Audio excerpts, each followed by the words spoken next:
Bom dia, meus amigos, irmãos e irmãs. Uma alegria estar aqui novamente para mais esses momentos de reflexão. Eu agradeço muito a Deus por isso e desejo que você e sua família estejam todos bem e estejam a salvo. Eu andei pensando sobre o significado e o papel das mãos e andei anotando algumas coisas. São as mãos aquelas que afagam, que tocam e que sustentam.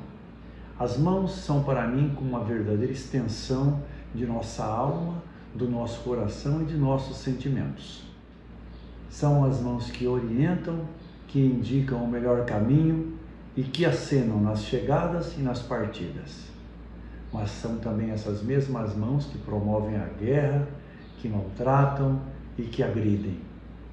Mãos que socorrem e, quando estão postas em oração, suplicam a Deus e agradecem pelas bênçãos que recebemos. As mãos se prestam a tudo nesta vida. Por isso nós temos que cuidar muito bem do que vai em nosso coração, em nossa alma, em nossa mente e os nossos sentimentos. Porque as mãos vão traduzir em atitudes aquilo que temos dentro de nós. Hoje é dia 20 de janeiro e hoje falaremos também um pouco das mãos quando citarmos o Evangelho do dia que está em Marcos. Antes, porém, nós vamos celebrar a personalidade do cristianismo que hoje celebramos a memória. E falaremos de Sebastião de Narbonne, que nasceu na França, mas depois se mudou para Milão, que era a terra da mãe dele. Um rapaz muito dedicado, muito forte e que tratou logo de ser batizado. Era cristão. Porém, logo também ele entrou para o exército romano e pela sua destreza, pela sua força física e sua inteligência, ele logo foi alçado ao cargo de capitão e se tornou comandante da guarda pretoriana, aquela que cuida da segurança pessoal do imperador, que era o imperador Diocleciano. Naquela época, os cristãos, que ainda era século III, eram perseguidos por causa de acreditarem na Santíssima Trindade, ao passo que os romanos apenas tinham seus deuses pagãos e acreditavam neles e nas coisas. Porém, Sebastião, utilizando-se do alto posto que ele tinha no exército, ele podia visitar os presos e levava a eles algum consolo, tratava de ensinar-lhes o Evangelho e a salvação, já que eles seriam em breve, muitos deles, entregues aos leões. Nessas oportunidades ele consolou muitos, fez confissões e também converteu alguns ao cristianismo, inclusive alguns colegas de exército. Conta-se também que ele conseguiu converter ao cristianismo o governador de Roma, Cromácio, e seu filho. Porém, denunciaram Sebastião ao imperador e este o chamou para tomar satisfações. Mas nessa oportunidade, Sebastião manteve o seu pensamento, defendeu sua fé cristã, protestou contra o tratamento que era dado aos cristãos, o que lhe valeu uma sentença de morte. Ele foi atado a um tronco e lhe atiraram flechas até pensarem que ele estava morto. Mas ele não morreu. Algumas viúvas de mártires, inclusive uma que se chamava Irene, o levaram, trataram dele e colocaram-lhe de volta restabelecido. Assim que se recuperou, ele retornou à presença do imperador Diocleciano, reclamando e protestando mais uma vez contra a perseguição aos cristãos. O imperador ficou realmente perplexo e mandou que ele fosse martirizado até a morte. Isso aconteceu em data provável do ano de 288. Ele foi sepultado do lado de fora das muralhas de Roma, junto às catacumbas. Tempos depois, o outro imperador que estava na época, que se convertera ao cristianismo, tratou de construir uma basílica, que é a Basílica de São Sebastião, que fica em Roma, e para lá seus restos foram transladados. Conta-se que nessa ocasião Roma estava sofrendo uma grande peste e que o simples translado do seu corpo fez com que a peste desaparecesse. Por esse motivo, São Sebastião é tido como protetor da humanidade contra a guerra, a fome e a peste. Infelizmente, as guerras ainda continuam, se bem que são pontuais, mas sempre temos conflitos no mundo. A fome está cada vez maior, com milhões morrendo por ano desse mal, e a peste ainda está entre nós, dessa vez com outro nome.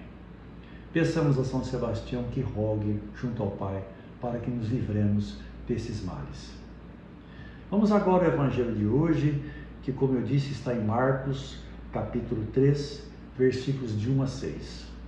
O Senhor esteja convosco, Ele está no meio de nós. Proclamação do Evangelho de Jesus Cristo segundo Marcos. Glória a vós, Senhor. Pelo sinal da Santa Cruz, livrai-nos Deus, nosso Senhor, dos nossos inimigos. Naquele tempo, Jesus entrou de novo na sinagoga. Havia ali um homem com a mão seca. Alguns o observavam para ver se haveria de curar em dia de sábado, para poderem acusá-lo. Jesus disse ao homem da mão seca: levanta-te e fica aqui no meio. E perguntou-lhes: é permitido no sábado fazer o bem ou fazer o mal? Salvar uma vida ou deixá-la morrer? Mas eles nada disseram.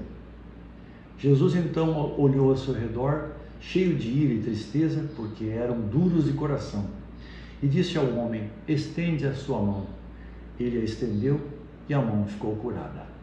Ao saírem, os fariseus com os partidários de Herodes imediatamente tramaram contra Jesus a maneira como haveriam de matá-lo.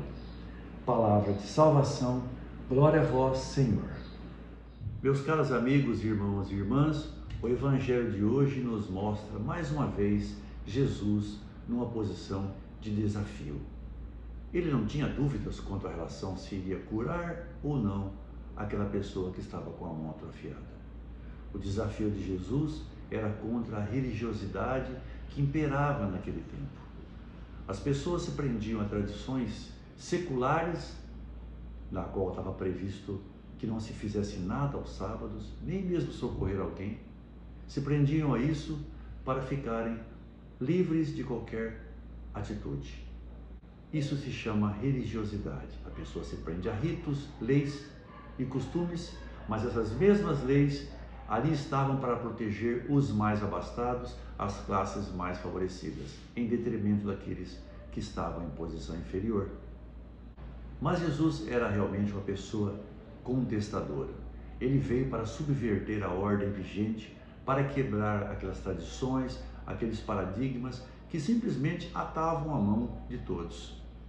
E a mão daquele homem atrofiada também nós podemos traduzir pelas mãos e pelas pessoas cujas habilidades não foram desenvolvidas e que estão também igualmente atrofiadas. E o que Jesus fez? Como aquele homem estava numa posição lateral na sinagoga, pediu que ele viesse para o meio.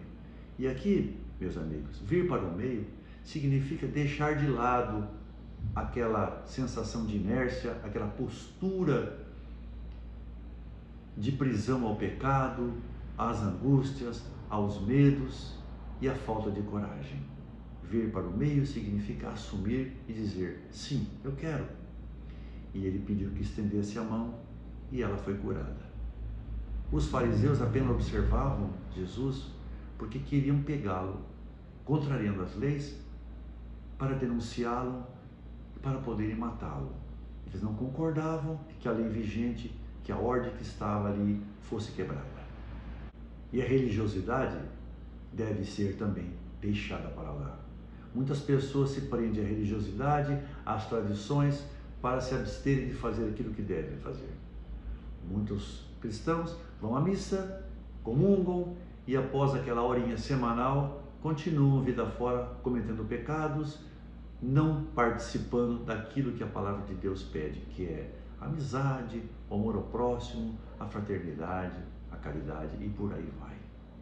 Fica aqui para nós todos um convite a essa reflexão. Como temos nos portado? Nós temos estado no meio? Nós temos as nossas mãos livres, atuantes? Temos colocado nossas habilidades ao serviço dos demais, seguido a palavra de Deus? E quanto àquele irmão que está de lado, nós temos tentado buscá-lo, resgatá-lo, tirá-lo daquela inércia do pecado, da angústia, para que também assuma um lugar que também pertence a ele? Façamos essa reflexão. Eu agradeço a sua atenção, espero reencontrá-lo em breve, se Deus assim o permitir. Fique bem, na paz de Jesus. Louvado seja nosso Senhor Jesus Cristo, para sempre seja louvado. Um grande abraço para você e até breve.